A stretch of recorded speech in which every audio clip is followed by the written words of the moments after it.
Puji Tuhan, kita semua sudah bisa bersama kembali di malam hari ini, dan ini semua atas kasih sayang Tuhan, pemberian Tuhan, di mana kita bisa berkumpul kembali di malam hari ini. Dan hari ini adalah hari ke-6 dari The Final Events of Bible Prophecy, dan dengan topik hari ini adalah Revelation's Glorious Rapture. Dan untuk para partisipan kita semua di dalam kita mendengarkan Pastor Emmanuel, baiklah kita menyatukan hati kita, terus berdoa agar supaya apa yang disampaikan adalah sungguh-sungguh pekabaran yang datangnya dari Roh Kudus. Dan juga kita doakan koneksi jaringan kita masing-masing agar supaya kita semua dapat mendengar pekabarannya dan mengerti oleh bantuan Roh Kudus pastinya.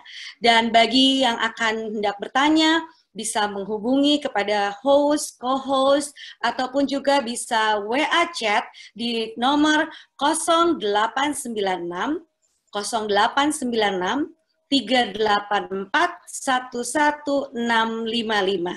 Dan juga kami hendak memberikan pengumuman di mana ada sesi selanjutnya, dan kita lanjutkan juga sesi ini dengan besok pagi jam 9, dan juga ada sesi di jam 5 sore. Besok jam 9 pagi dan jam 5 sore. Untuk itu kita akan memulai dengan pelajaran kita di malam hari ini. Kita akan bersama-sama berdoa yang akan dipimpin oleh Bapak Elvis Sumanti. Kami persilahkan. Mari kita berdoa. Allah Bapa di surga, kami berterima kasih untuk berkat penyertaan Tuhan yang selalu kami rasakan sampai pada saat ini. Oleh karena kebaikan Tuhan saja, kami boleh berkumpul di ruang virtual ini untuk belajar lebih dalam tentang firman Tuhan. Biarlah Roh Suci Tuhan akan datang kepada kami masing-masing, menjelaskan lebih dekat, lebih jelas apa yang akan kami dengarkan. Dan malam hari ini teristimewa kami berdoa kepada pembicara, Pastor Emmanuel Baik. Biarlah Roh Tuhan akan dicurahkan atasnya. Dia boleh menjadi saluran berkat Tuhan kepada kami pada malam hari ini. Berkati semua partisipan, dan berkati juga jaringan yang digunakan ya Tuhan. Biarlah segala sesuatu pada malam hari ini boleh berjalan dengan baik. Kami semua akan terberkati. Kami akan semakin merindukan kedatangan Yesus yang kedua kali. Kami menyerahkan rangkaian acara malam hari ini ke dalam tangan-Mu ya Tuhan. Kami percaya Tuhan akan hadir bersama-sama dengan kami, walaupun kami terpisah satu dengan yang lain. Inilah doa kami. Terima kasih Engkau sudah mendengar doa ini. Di dalam nama Yesus kami sudah berdoa. Amin. Terima kasih Pak Elvis. Oke, kita akan langsung memulai pelajaran kita malam ini. Hai Pastor Emmanuel. Good morning there. Thank you. Good evening. I want to thank everyone for joining us again this evening in our 6th presentation entitled The Final Events of Bible Prophecy. Selamat malam, saya mau menyambut semua yang datang pada malam yang ke-6 dalam seri Bible's Final Event of Bible Prophecy. And if you've been with us every night, I want to say a special thank you. Dan kalau saudara telah hadir setiap malam, saya mau mengucapkan terima kasih yang khusus buat saudara. If you're joining us for the first time, I want to welcome you. Kalau saudara baru pertama kali, saya juga menyambut saudara. And I want to let you know that there are recordings that you can watch from the previous presentations to catch up on what you may have missed. Dan saya mau kasih tahu bahwa ada rekaman dari pelajaran-pelajaran, saudara bisa menontonnya. I want to also let you know that tomorrow morning we have a special bonus presentation. Dan besok pagi saya mau katakan ada presentasi spesial bonus buat saudara. At 9 a.m., we are going to talk about Satan's secret strategy. Pada jam 9 kita akan berbicara mengenai strategi rahasia setan. And this is a topic not in the schedule, but will help us in our presentation for tomorrow night. Ini topiknya sebenarnya tidak sesuai di jadwal, tapi ini akan menolong kita untuk presentasi pada sorenya. Tomorrow night, I'm going to be talking about Prophecy's Day of Hope.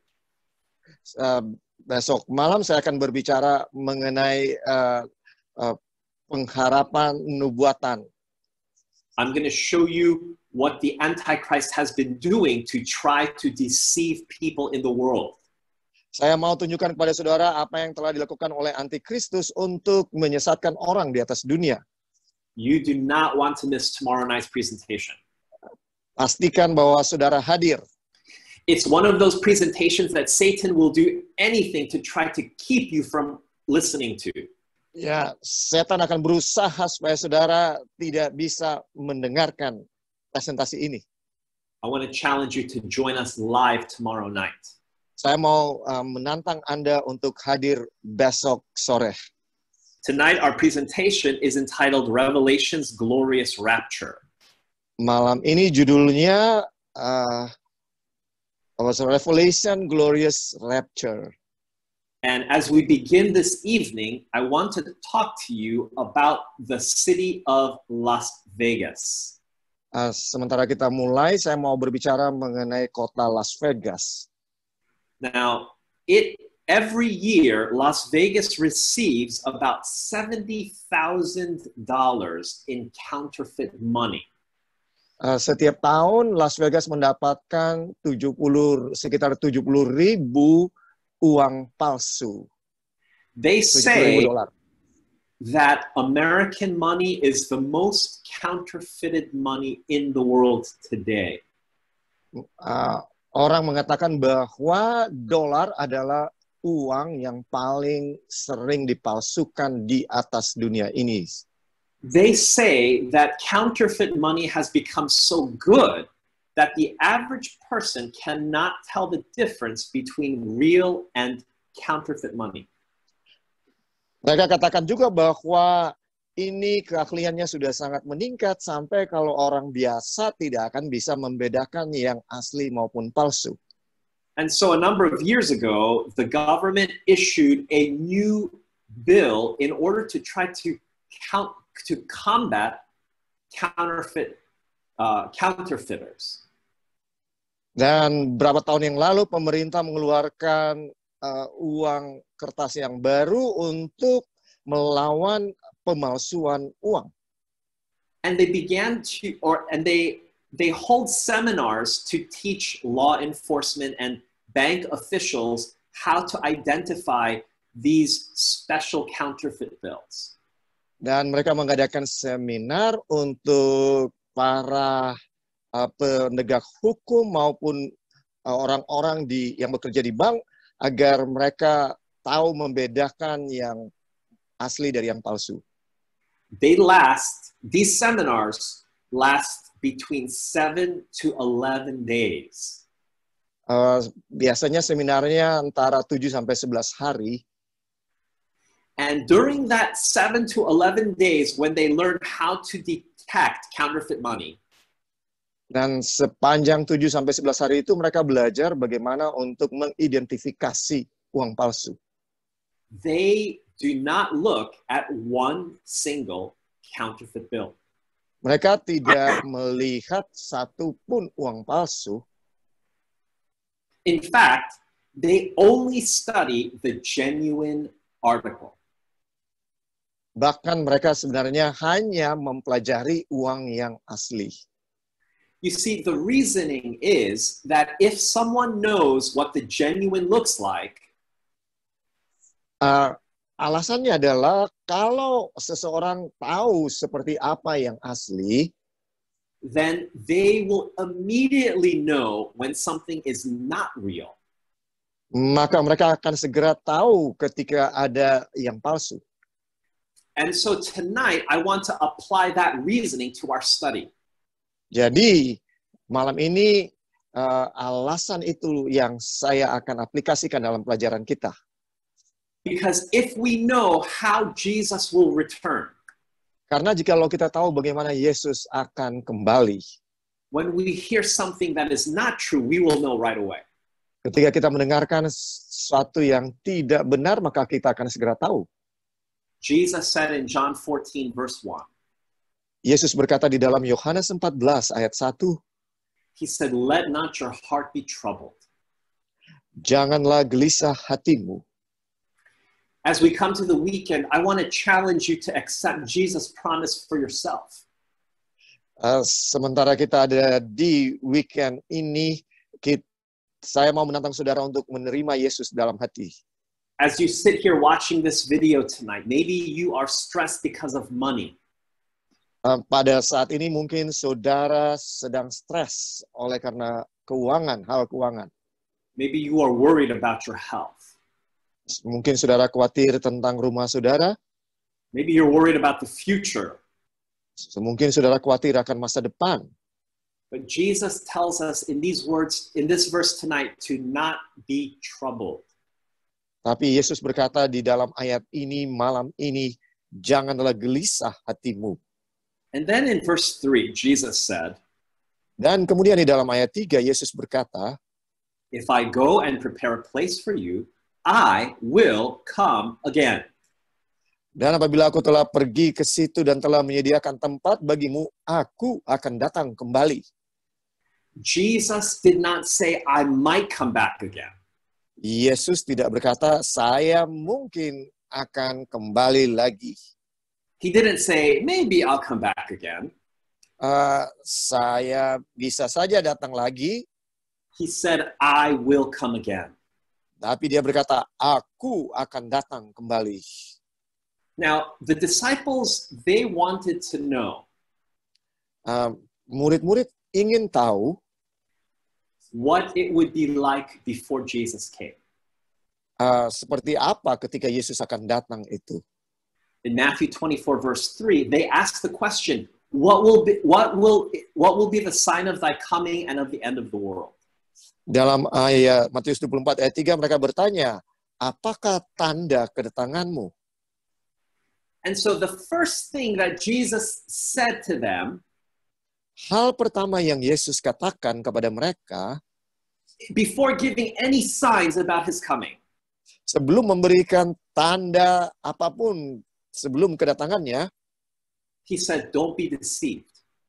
Dia berkata, waspadalah supaya jangan ada orang yang menyesatkan kamu. Now, don't forget, the disciples asked Jesus, what will be the sign of your coming and of the end of the world? Jangan lupa bahwa murid-murid bertanya, apakah tanda kedatanganmu kepada Yesus? And Jesus said, don't be deceived. Dan Yesus berkata, waspadalah supaya jangan ada orang yang menyesatkan kamu.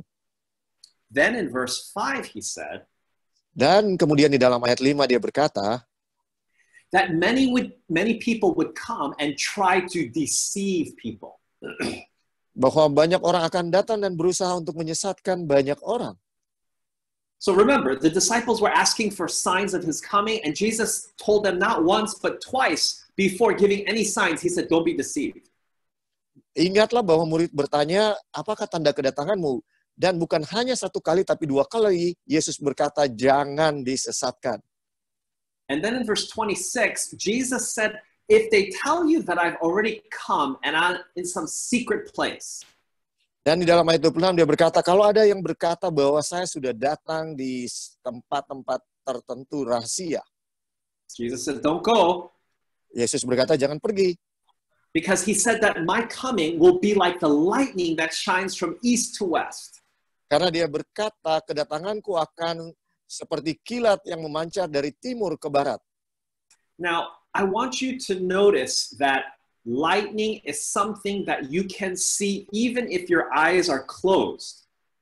Saya mau katakan kepada saudara bahwa kilat itu saudara bisa lihat walaupun mata saudara tertutup. If you've ever been in a lightning storm, you know that if you close your eyes, you can actually still see, or you can feel, or you can kind of see when the light shines.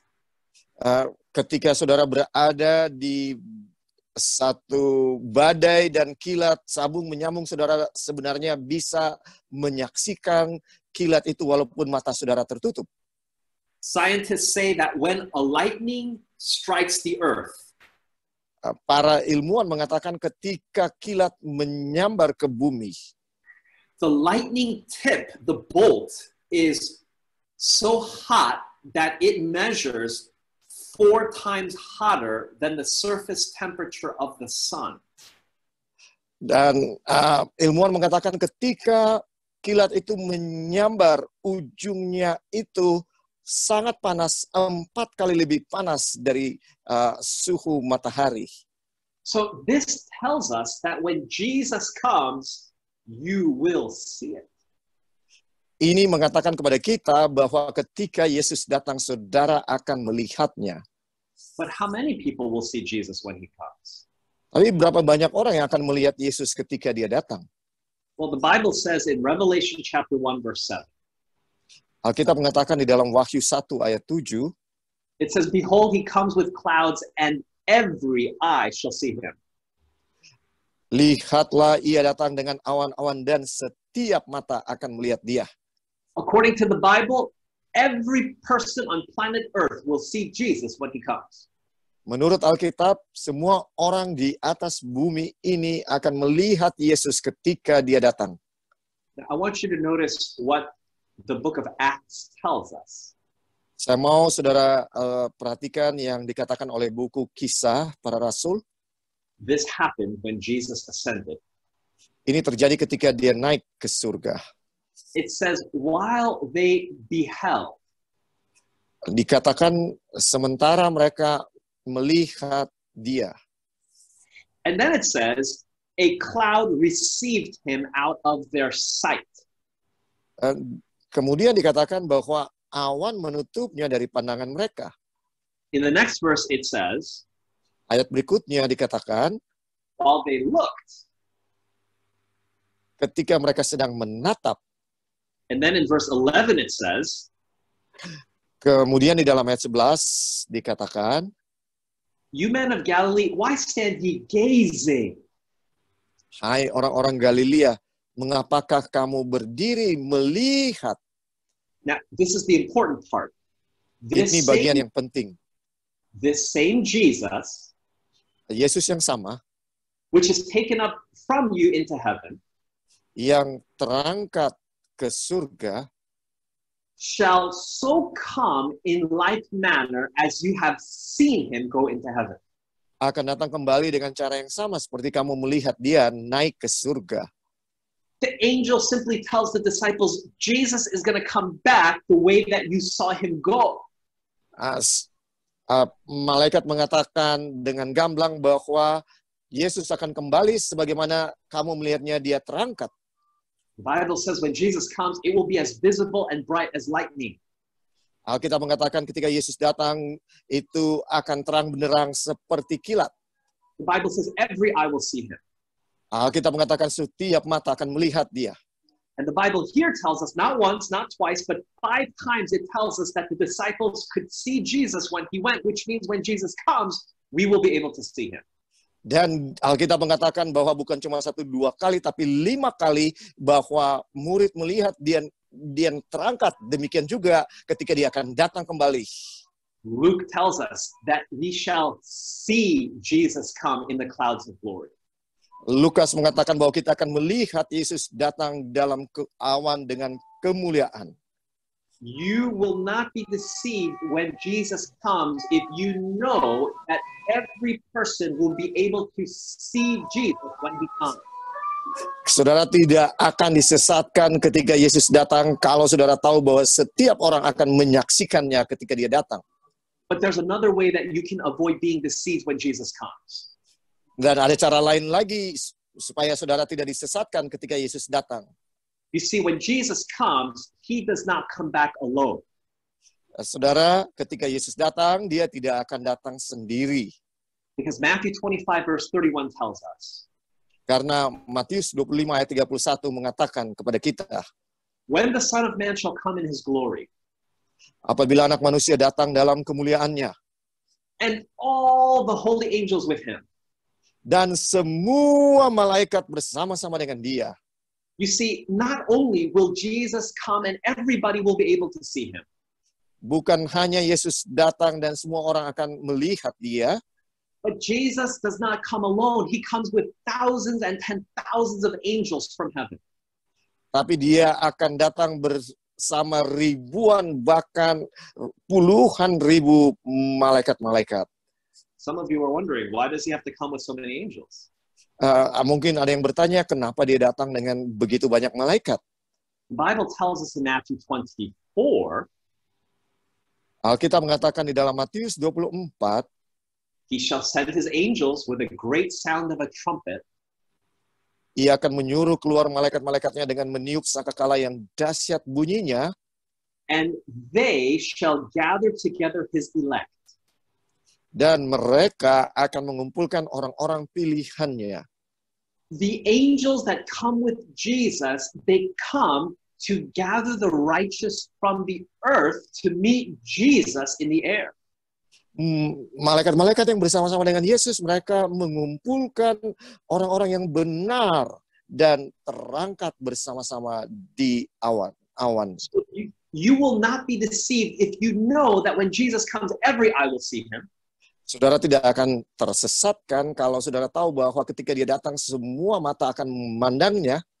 And if you know that Jesus does not come alone, but he comes with all of the holy angels to gather the righteous from the earth. Dan kalau saudara tahu bahwa Yesus tidak akan datang sendirian, tapi dia akan datang dengan semua malaikat untuk mengumpulkan orang-orang benar. But there's another way that you can know that Jesus has come. Dan ada cara lain lagi yang mana saudara akan tahu bahwa Yesus telah datang. The Bible tells us that when Jesus comes, you will be able to hear it. Alkitab mengatakan ketika Yesus datang, saudara akan mendengarnya. In 1 Thessalonians 4, the Bible tells us that when Jesus comes, he comes from heaven with a shout. Alkitab mengatakan di dalam 1 Tesalonika 4 ayat 16, ketika Yesus datang, dia akan datang dengan seruan. It tells us that he also comes with the voice of the archangel. Dikatakan juga bahwa dia akan datang dengan suara dari penghulu malaikat. And then it also tells us that he comes with the trumpet of God. Juga ayat ini mengatakan dia datang dengan sangkakala Allah berbunyi. It's so loud, the Bible says that the dead in Christ will hear it and resurrect. Sangat nyaring sehingga bahkan orang yang mati akan mendengarnya dan bangkit. Some people say this is the noisiest verse in the whole Bible. Ini ada yang mengatakan sebagai ayat yang paling ribut di seluruh Alkitab. Because it tells us that when Jesus comes, there's a shout, there's a trumpet, there's a voice. All of these things are things that you can hear. Karena dikatakan bahwa ketika Yesus datang, waktu tanda diberi, akan ada seruan dan akan ada sangkakala berbunyi. Even the Old Testament lets us know this truth. Bahkan Perjanjian Lama mengatakan kepada kita kebenaran ini. It says that the Lord shall roar from on high. Dikatakan Tuhan akan menengking dari tempat tinggi. And utter his voice from his holy habitation. Dan memperdengarkan suaranya dari tempat pernaungannya yang kudus. Then it says he shall mightily roar. Ia akan mengaum hebat. And he shall give a shout. Ia akan mengaum hebat. And then in verse 31 it says, a noise shall come. Dan di ayat 31 dikatakan bahwa deru akan terdengar. And this lets us know that when Jesus comes, it will be something that you will be able to hear. Ini menyatakan kepada kita bahwa ketika Yesus datang, saudara akan dapat mendengarnya. But there is another way that you can avoid being deceived about Jesus coming. Dan masih ada cara lagi supaya saudara tidak disesatkan ketika Yesus datang. Because the Bible teaches that when Jesus comes, something will happen to you. Karena Alkitab mengatakan ketika Yesus datang, maka sesuatu akan terjadi kepada saudara. The Bible tells us that when Jesus comes, something will happen to your body. Alkitab mengatakan ketika Yesus datang, sesuatu akan terjadi kepada tubuh saudara. Paul said in 1 Corinthians 15, Paulus mengatakan di dalam 1 Korintus 15. He says, we shall all be changed. Tetapi kita semuanya akan diubah. Now, how will we be changed? Sekarang, bagaimana kita diubahkan? In verse 52, Paul says, the dead shall be raised incorruptible and we shall be changed. Di dalam ayat 52 dikatakan bahwa orang-orang mati akan dibangkitkan dalam keadaan yang tidak dapat binasa. So Paul is saying that when the dead are raised, they will have a body that is immortal. Paulus mengatakan bahwa ketika orang-orang ini dibangkitkan, mereka akan memiliki tubuh yang tidak dapat binasa. And then speaking of those that are living when Jesus comes, he says, for this corruptible must put on incorruption, and this mortal must put on immortality. Dan berbicara kepada yang hidup yang ada ketika Yesus datang, bahwa yang dapat binasa ini harus mengenakan yang tidak dapat binasa, dan yang dapat mati ini harus mengenakan yang tidak dapat mati. When Jesus comes, the Bible tells us that we will shed these bodies which can die. Kita mengatakan ketika Yesus datang bahwa kita akan menggantikan tubuh yang dapat mati ini. And God will give us a body that will not die, an immortal body. Dan Tuhan akan memberikan kepada kita tubuh yang tidak dapat mati. And this is the same thing that Paul said in Philippians chapter 3. Hal yang sama dikatakan oleh Paulus di dalam Filipi 3 ayat 20. In verse 21, he said that God will make our bodies like his glorified body. Dalam ayat 21 dikatakan Tuhan akan mengubah tubuh kita yang hina ini sehingga serupa dengan tubuhnya yang mulia. That's something that lets us know that when Jesus resurrected, it was something that was similar to his old body. The disciples recognized him. Itu mengatakan ketika Yesus bangkit, itu mirip dengan tubuhnya yang sebelum dia mati. But it was different in that it was not mortal. It could not die. It would be immortal. Ya, perbedaannya adalah bahwa sesudah dia bangkit, tubuhnya tidak dapat mati. But there is another way that you can avoid being deceived when Jesus comes. Tapi masih ada lagi cara untuk tidak disesatkan ketika Yesus datang. Not only does every eye see him, Bukan hanya setiap mata akan melihat, not only do all the angels come with him, bukan hanya seluruh malaikat akan bersama dengan dia, not only will your body be changed into immortal body, bukan hanya tubuh saudara akan diubah menjadi tubuh yang tidak dapat mati, but when Jesus comes, something will happen to planet Earth. tapi ketika Yesus datang, sesuatu akan terjadi kepada bumi ini. Jeremiah describes it in chapter 4. Yeremia menggambarkan ini di dalam Yeremia pasal 4. Jeremiah writes that the earth was without form and void. Bumi digambarkan campur baur dan kosong. Then in verse 25, Jeremiah tells us there was no man. Dan di dalam ayat 25 ternyata tidak ada manusia. And he says in verse 26 that all the cities were broken down. Dan di dalam ayat 26 dia mengatakan segala kotanya sudah runtuh.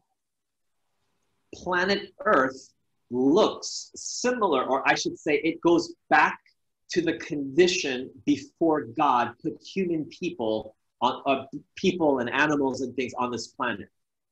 Keadaan bumi kembali seperti sebelum sebelum Tuhan menempatkan manusia dan binatang-binatang di atas bumi ini. It's just desolate and empty. Kosong dan tidak berbentuk. Now, some of you are watching this video and you're saying, that sounds very different than what I've always been taught from my church about how Jesus will come. Sebagian dari saudara yang menyaksikan mungkin berkata, tapi ini beda dengan yang diajarkan kepada saya selama ini oleh gereja saya. And some of you are saying, I thought Jesus will come like a thief in the night. Saya pikir Yesus akan datang seperti pencuri di tengah malam. The Bible uses the expression a thief in the night in two places in the New Testament. Kita menggunakan ekspresi pencuri di tengah malam di dua tempat di Perjanjian Baru. These are the two places. Inilah dua tempat itu. I want to read them with you tonight. Saya mau baca kepada saudara malam ini. And I want you to look closely at what the Bible says about this. Dan saya mau saudara perhatikan dengan seksama apa yang dimaksudkan Alkitab soal ini. 1 Thessalonians 5:2, Paul says that the day of the Lord so cometh as a thief in the night. 1 Tesalonika 5 ayat 2, Paulus mengatakan bahwa hari Tuhan datang seperti pencuri pada malam. Now I want you to look at that verse Perhatikanlah ayat ini and answer this question. dan jawab pertanyaan berikut. Does the Bible say that Jesus will come as a thief in the night? Yes or no? Apakah Alkitab mengatakan bahwa Yesus akan datang seperti pencuri pada malam? Benar atau Yes. tidak? It says Yeah. it right. It says Jesus will come as a thief in the night. Ya, ayat ini berkata bahwa Yesus akan datang seperti pencuri pada malam. But then I want you to look with me at verse 4. Sekarang saya mau saudara memperhatikan ayat 4 dengan saya. Paul writes, "But you, brethren, are not in darkness, that day should overtake you as a thief." Paulus berkata, tetapi kamu saudara-saudara, kamu tidak hidup di dalam kegelapan, sehingga hari itu tiba-tiba mendatangi kamu seperti pencuri. Now, I want you to look at this verse, Saya mau saudara perhatikan ayat ini. and I want you to answer this question. Dan saya mau saudara jawab pertanyaan berikut. Does Jesus come as a thief in the night for everyone? Apakah Yesus datang sebagai pencuri di tengah malam kepada semua orang? Yes or no? Iya atau tidak? The answer is no. Jawabannya tidak. The Bible says that for Paul's brethren, that day, the coming of Jesus will not overtake them as a thief in the night. Paulus mengatakan, saudara-saudara, kamu tidak hidup di dalam kegelapan sehingga hari itu tiba-tiba mendatangi kamu seperti pencuri. So let's review what we've learned. Jadi mari kita ulangi apa yang telah kita baca. Does Jesus come as a thief in the night? Apakah Yesus akan datang sebagai pencuri, seperti pencuri pada malam? Yes, he does. Ya, ya. But does he come as a thief in the night for everybody? Tapi apakah dia datang sebagai pencuri kepada semua orang? No. Tidak. If you're watching this video, Kalau saudara sedang menyaksikan video ini, and the rest of this series on prophecy, dan juga yang lain dalam seri nubuatan ini, you will know enough that the coming of Jesus will not take you as a thief in the night. saudara akan punya pengetahuan yang cukup untuk ketika Yesus datang, saudara siap untuk menghadapinya. Let's look at 2 Peter 3 verse 10. Mari kita lihat 2 Petrus 3 ayat 10. But the day of the Lord will come as a thief in the night. Tetapi hari Tuhan akan tiba seperti pencuri. Please tell me, does Peter say that Jesus will come as a thief in the night? Katakan kepada saya, apakah Petrus mengatakan Yesus akan datang seperti pencuri pada malam? Yes, Peter says it right here. Ya, Petrus mengatakan hal itu di sini. But look closely. Tapi perhatikan dengan lebih seksama. In the which the heavens shall pass away with a great noise. Pada hari itu langit akan lenyap dengan gemuruh yang dahsyat. The rest of the verse says that the earth will be burned up. Sisa dari ayat itu mengatakan bumi dan segala yang ada di atasnya akan hilang, lenyap. You see, Christians are being taught that Jesus coming as a thief Orang-orang Kristen telah diajarkan bahwa Yesus datang sebagai pencuri means that he's coming silently to steal people away from earth. berarti bahwa dia datang diam-diam dan kemudian ambil orang dari bumi ini. But this verse tells us the exact opposite. Tapi ayat ini mengatakan yang sebaliknya. This verse tells us that when Jesus comes, he comes as a thief, but there will be great noise and the whole earth will catch on fire. Dia katakan bahwa Yesus akan datang sebagai pencuri, tapi seluruh dunia akan terbakar. So what does it mean then, Jesus coming as a thief, if it doesn't mean that he comes silently and secretly? Jadi apa artinya kalau Yesus datang sebagai pencuri tidak berarti bahwa dia datang secara diam-diam dan rahasia. Jesus himself explains what it means. Yesus sendiri menjelaskan apa maksudnya. Jesus said, you have to watch because you never know when I will come. Dia berkata bahwa kamu harus berjaga-jaga karena kamu tidak tahu pada hari mana Tuhanmu datang.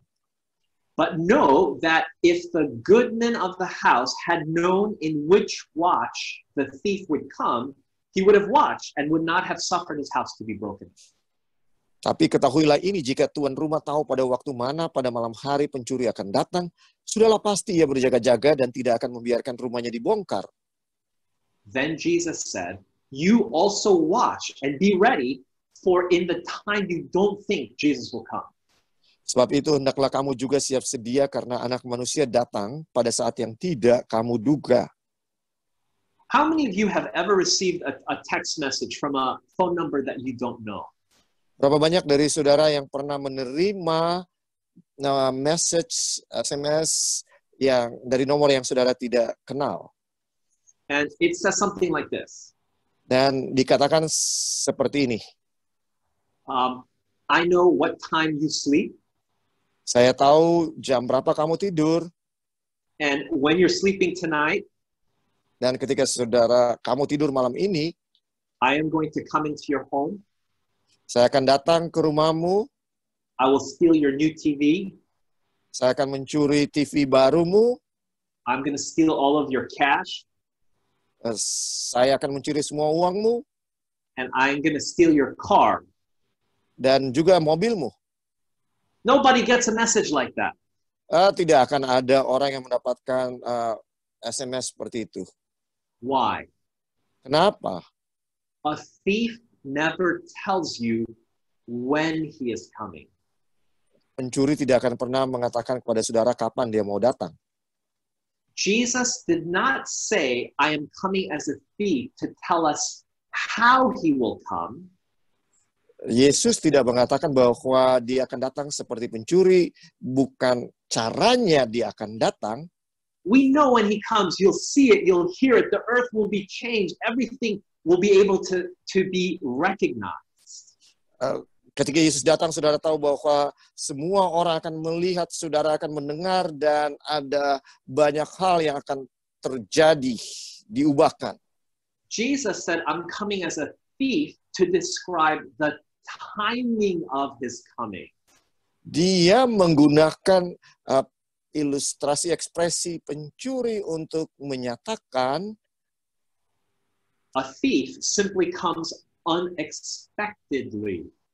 Untuk menyatakan bahwa pencuri datang ketika tidak diduga. But if you study Bible prophecy, tapi kalau saudara mempelajari nubuatan Alkitab, especially next week's topics, khususnya topik-topik minggu depan, you will know what prophecies will happen right before Jesus comes, and you will not be surprised when Jesus comes. Saudara akan tahu nubuatan yang akan terjadi sebelum Yesus datang, dan saudara tidak akan terkejut ketika Yesus datang. Now, this next section of my seminar, or this subject, if you have never heard these things, you are lucky. Bagian berikut dari seminar saya, kalau saudara nggak pernah dengar sebelumnya, saudara beruntung. But I only talk about them because in the Christian world, this is perhaps the most common misconception about how Jesus will come back. Alasannya saya bawakan karena di dalam dunia Kristen ini salah satu yang paling salah dimengerti oleh orang Kristen bagaimana Yesus akan datang. You see, people are taught that Jesus will come back in two separate ways. Diajarkan kepada mereka bahwa Yesus akan datang dalam dua cara yang berbeda. The first time he comes back, it's secret and people just disappear. Yang pertama kali dia akan datang secara rahasia dan orang tiba-tiba hilang. And then the second time is 7 years later when he comes back with all of the angels and he comes back to take those people home that lived faithfully for 7 years. Dan sesudah 7 tahun dia akan datang bersama dengan malaikat-malaikat untuk membawa kembali mereka ke surga 7 tahun orang-orang yang setia ini. This theory of Jesus coming is called the secret rapture and the revelation. Teori ini disebut sebagai pengangkatan rahasia dan wahyu. Now, the word rapture does not appear in the Bible. Kata pengangkatan tidak ada di dalam Alkitab. But I do want to share with you what the Bible teaches about how Jesus will come. Tapi saya mau bagikan kepada saudara apa yang diajarkan Alkitab bagaimana ketika Yesus datang. Because the Bible says in 1 Thessalonians 4 verse 15. Karena Alkitab mengatakan di dalam 1 Tesalonika 4 ayat 15. That we which are alive and remain unto the coming of the Lord will not precede them which are asleep. Kita yang hidup, yang masih tinggal sampai kedatangan Tuhan, sekali-kali tidak akan mendahului mereka yang telah meninggal. But then the Bible says in verse 16, kemudian Alkitab berkata di dalam ayat 16, that Jesus will come from heaven with a shout, with the voice of the archangel and the trumpet of God, and the dead in Christ will rise first. Sebab pada waktu tanda diberi, yaitu pada waktu penghulu malaikat berseru dan sangkakala Allah berbunyi, maka Tuhan sendiri akan turun dari surga dan mereka yang mati dalam Kristus akan lebih dahulu bangkit. And then in verse 17, this is very important. It starts with the word then, which means at that time or next. Then we which are alive and remain shall be caught up together with them in the clouds to meet the Lord in the air. Sesudah itu, kita yang hidup, yang masih tinggal, akan diangkat bersama-sama dengan mereka dalam awan menyongsong Tuhan di angkasa. The word rapture means to be carried away with great power. Kata pengangkatan rahasia artinya dibawa dengan kekuatan yang besar. And this verse 17 describes that. It says we'll be caught up to meet the Lord in the air. Dan ayat 17 ini menggambarkan kata itu, yaitu diangkat bersama-sama dengan mereka dalam awan menyongsong Tuhan di angkasa. So this verse here describes the rapture. Jadi ayat ini menggambarkan pengangkatan. But it's not a secret. Tapi tidak rahasia. This verse connects Jesus coming with a shout, with the voice of the archangel and the trumpet of God. It connects that with the dead resurrecting to meet the Lord in the air when Jesus comes. Dua ayat ini dihubungkan, ya, ketika tanda diberi, ketika sangkakala Allah berbunyi, ketika bunyi yang besar ada, dihubungkan dengan ayat 17 di mana orang mati akan diangkat. There is one Greek word that people use to try to teach this theory of the secret rapture. Ada satu kata Greka yang digunakan untuk mengajarkan pengangkatan rahasia ini. It's the Greek word parousia. Kata Greka parousia. And this Greek word is taught by Christian churches today to talk about the secret rapture. Dan kata ini digunakan oleh gereja Kristen untuk mengajarkan tentang pengangkatan rahasia. But when you look in the New Testament, tapi kalau saudara perhatikan di dalam Perjanjian Baru, you will discover that when this word is used, it is connected to the visible coming of Jesus. Bahwa kata ini digunakan sehubungan dengan kedatangan Yesus yang kelihatan. It's the Greek word parousia is used when Jesus describes his coming being like the lightning that shines from the east to the west. Kata ini digunakan ketika Yesus menggambarkan kedatangannya terlihat seperti kilat yang memancar dari timur ke barat. So this tells us that the Greek word parousia cannot be used to try to teach the idea of a secret coming of Jesus. Ini mengatakan kepada kita bahwa kata parousia tidak bisa digunakan untuk mengajarkan tentang pengangkatan rahasia. This Christian writer confessed that there is not one verse in the New Testament that teaches this idea. Penulis Kristen ini mengakui bahwa tidak ada di dalam Perjanjian Baru yang mengajarkan ide tentang pengangkatan rahasia. And this post from CNN explains that the secret rapture was something that did not come into Christianity until the middle of the 19th century. Ini penjelasan dari CNN bahwa ajaran pengangkatan rahasia tidak muncul di dunia Kristen sampai sekitar tahun 1950-an. Which means that before... Sorry, go ahead. Ya, Which means... Go ahead, you go first. Ya, tahun 90-an maksudnya. It means before that time, nobody had ever heard of or taught the secret rapture. Jadi artinya sebelum tahun itu tidak ada yang pernah mendengarkan atau mengajarkan tentang pengangkatan rahasia. The man who invented it was an Englishman by the name of John Nelson Darby. Dan orang yang menemukan ini adalah seorang Inggris yang bernama John Nelson Darby. And he claims that he learned it sometime between the year 1843 and the year 1845. Dan dia mengklaim bahwa dia pelajari ini pada tahun what year?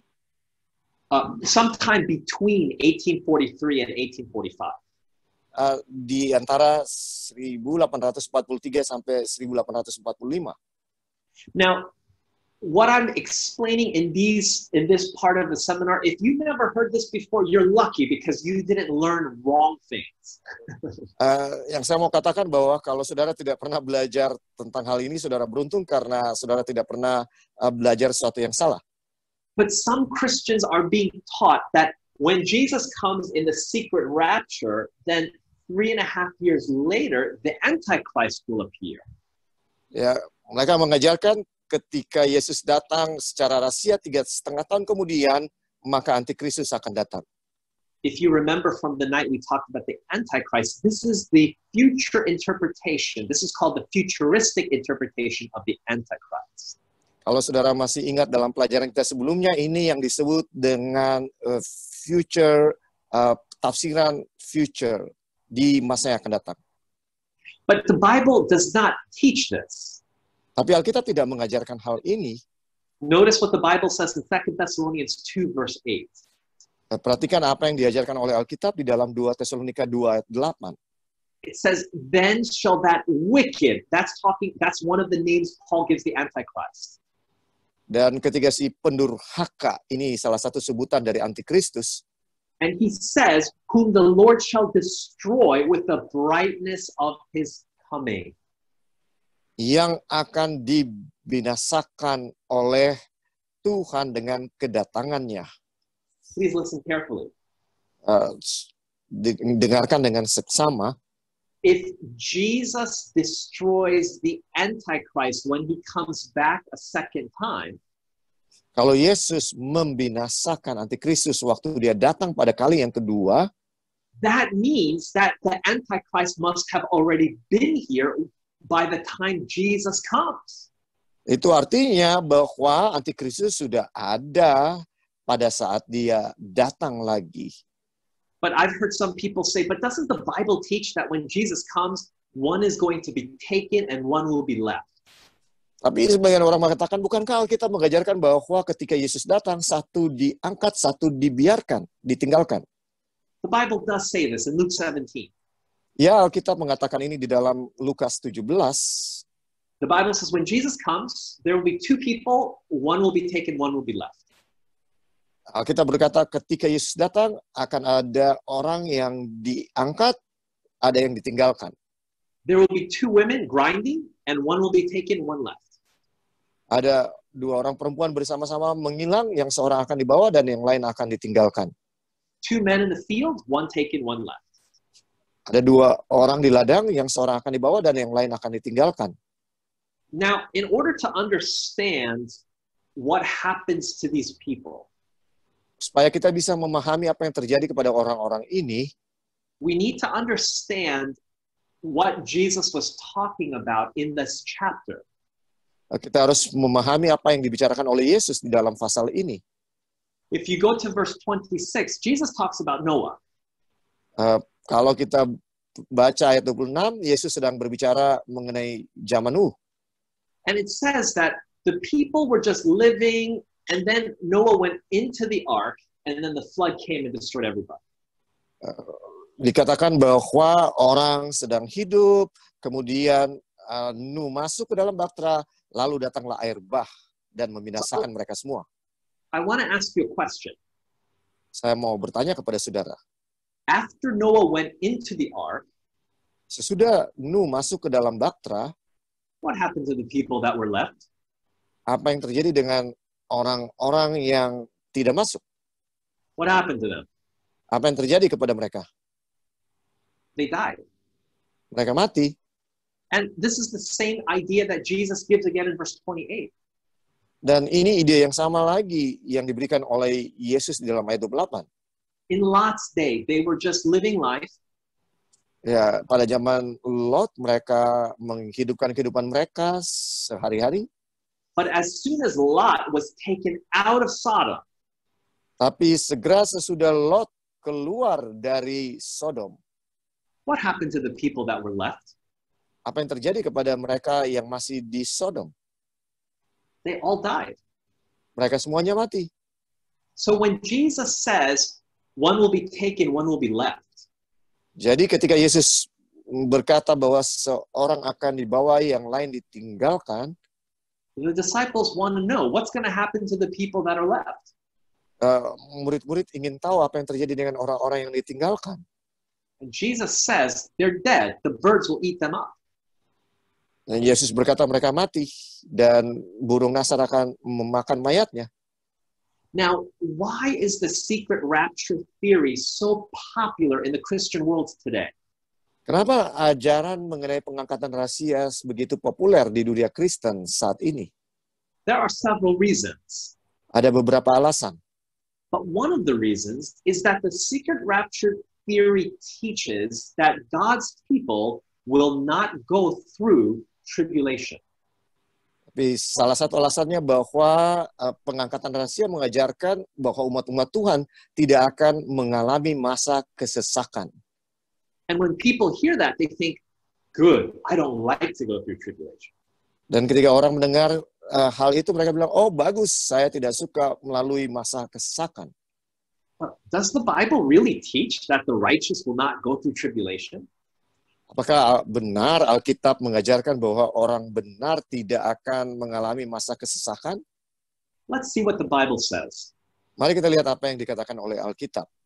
In Acts 14, Dalam Kisah 14, notice what Paul said.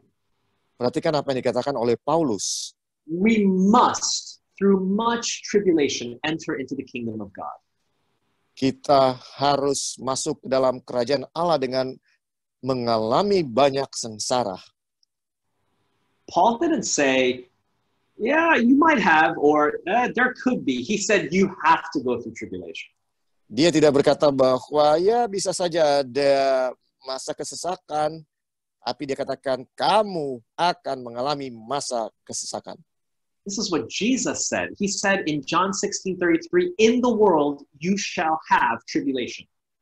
Di dalam Yohanes 16 ayat 33, Yesus sendiri yang berkata bahwa dalam dunia kamu menderita penganiayaan. He didn't say, maybe you'll have tribulation. No, he said, you're going to have it. Dia tidak katakan mungkin kamu akan dianiaya. Tidak, dia bilang kamu akan menderita penganiayaan. But he says, don't worry, I've gone through it and I'm going to help you. Tapi dia berkata, kuatkanlah hatimu, aku telah mengalahkan dunia. Some of you are sitting here tonight scratching your head like, how come we have to go through tribulation? Sebagian mungkin berpikir, kenapa kita harus melalui kesesakan? Because we learn in Romans that tribulation brings patience. Oleh karena kita pelajari di dalam buku Roma bahwa kesusahan, kesengsaraan membawa ketekunan. I'm going to tell you a secret. Saya mau mengatakan satu rahasia. I want to tell you something that I do. Saya mau katakan apa yang saya buat.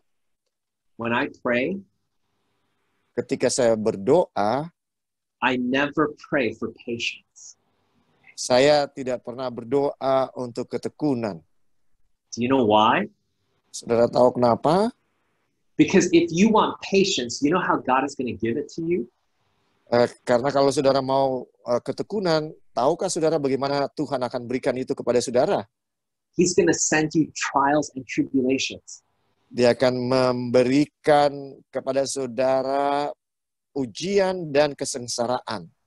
Because that's how we learn patience.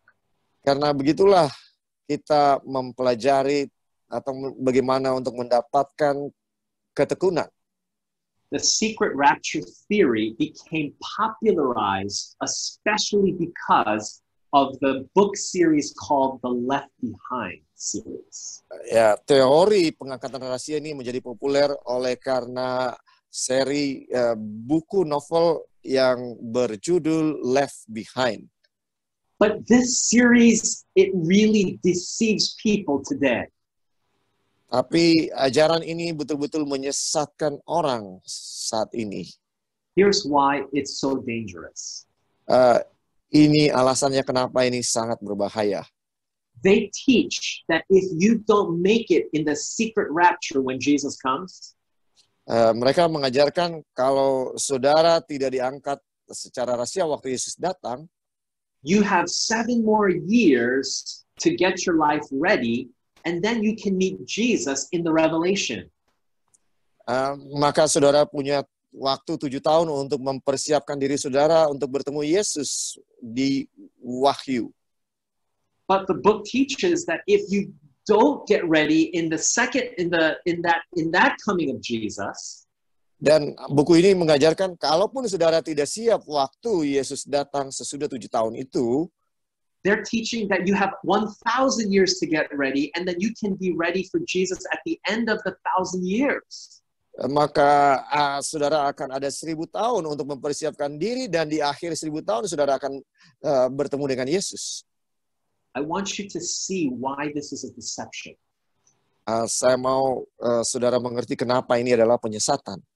This teaching makes people think that if you're not ready with Jesus today, ajaran ini membuat orang berpikir bahwa kalau mereka tidak siap pada saat ini, you have 1,007 years to get ready.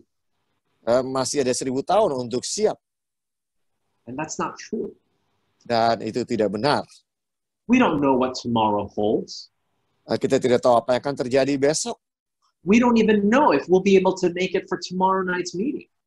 Kita juga bahkan tidak tahu kalau kita masih bisa hidup pada pertemuan besok malam. But I'm going to pray that you make it tomorrow night.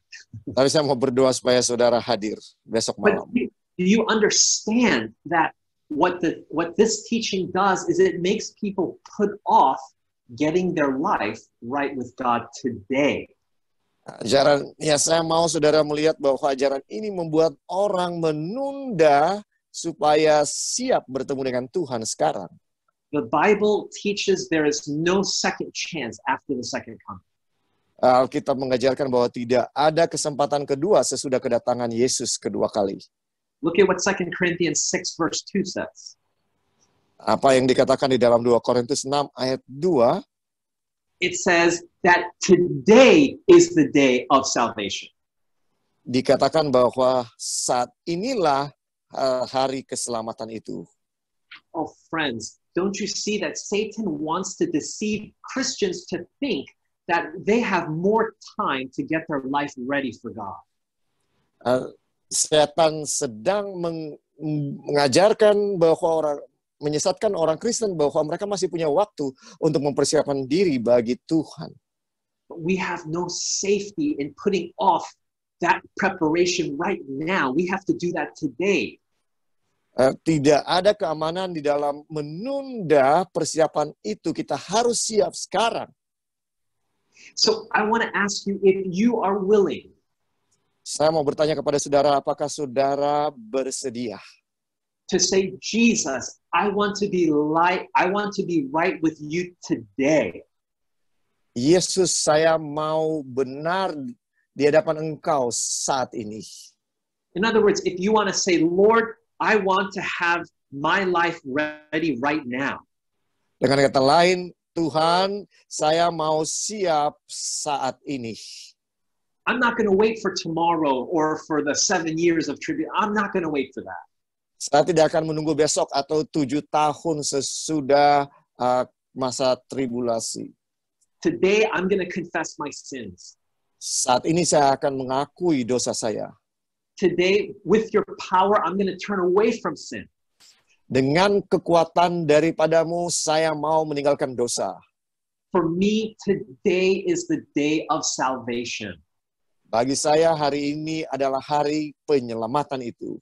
If that's you, Kalau itu kerinduan saudara, I want you to go into the chat section saya mau saudara pergi kepada bagian chat. and I want you to type, yes, this is my decision. I'm going to be right with Jesus today. Dan saya mau saudara ketik, ya, saya mau benar dengan Yesus saat ini. Because this is your way of publicly expressing your commitment to follow Jesus. Ini adalah caranya bagi saudara untuk menyatakan komitmen saudara kepada Yesus secara publik. Jesus doesn't want us to be ashamed to confess his name before men. Yesus tidak mau saudara malu untuk mengakui namanya di hadapan manusia.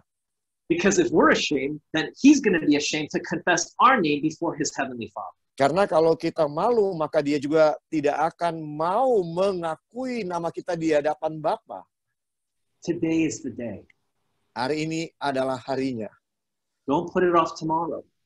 Jangan tunda besok. If you're watching this and it's recorded, I still want you to make a decision.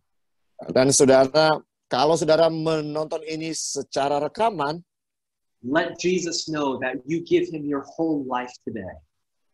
saya mau saudara berkomitmen untuk memberitahukan kepada Yesus bahwa saudara siap saat ini. Let's pray together. Mari kita berdoa bersama. Heavenly Father, Bapa Surgawi, when you come, ketika Engkau datang, help us to be ready. tolong kami untuk siap. We're going to be ready from today. Kami mau mempersiapkan diri sejak sekarang. Cleanse us from past sins. Bersihkan kami dari dosa-dosa di masa lalu. Help us to overcome current sins. Tolong kami untuk menaklukkan dosa-dosa sekarang. And no matter what happens, Dan apapun yang terjadi, help us from today on to walk with you. tolong kami untuk berjalan bersama dengan Engkau. In Jesus' name we pray. Di dalam nama Yesus kami berdoa. Amin. I want to thank you so much again. Saya mau berterima kasih sekali lagi kepada saudara. Don't forget, tomorrow morning we have a presentation called Satan's Secret Strategy. Besok pagi kita punya pelajaran mengenai Satan's Secret Strategy. Tomorrow night is so important.